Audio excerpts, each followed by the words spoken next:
Hey, thanks for the time, guys. Just so I'm clear, is Connor still on the line? No, I don't think so. He dropped off. Okay, all right.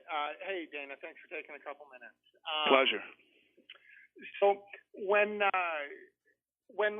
James Toney came into UFC, everyone agreed, or the consensus anyway, was that the result, Randy Couture winning, was pretty inevitable. With Connor going into the boxing world as opposed to Tony coming into the MMA world, why do you think there isn't that inevitability that there was when Tony came into MMA?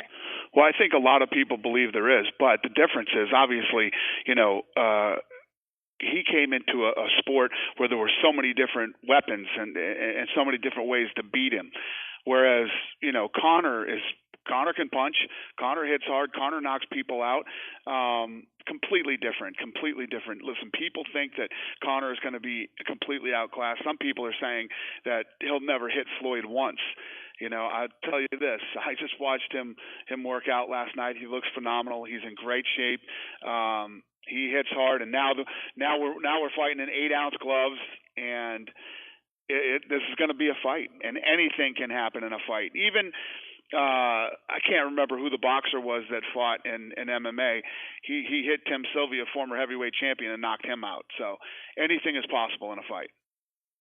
All right. Is there a fight that you can remember under the UFC banner that or at least comparable anyway, in terms of the build up, the hype, just everything that's going into this?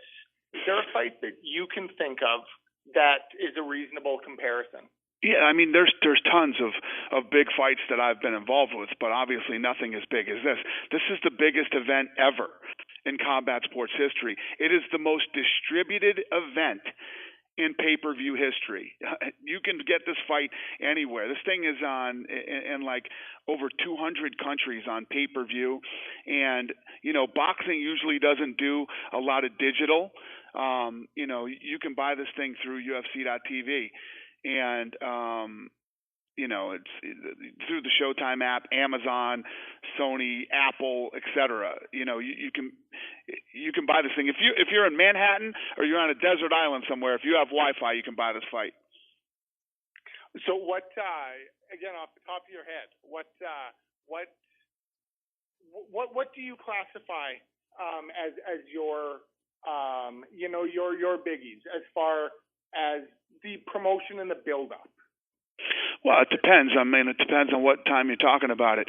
Obviously, if you remember, all the Conor fights, the Ronda fights have always been big. Chuck Liddell, Tito Ortiz was big. Anderson Silva, Vitor Belfort. I mean, there's tons of big fights that had a big fight feeling, but this is the biggest fight ever. It's tracking right now to be the largest commercial pay-per-view ever done in the history of pay-per-view. It's the most distributed pay-per-view event in history. The list goes on and on of records that this thing will break. All right. Thanks very much for the time, Dana. Thank you, buddy.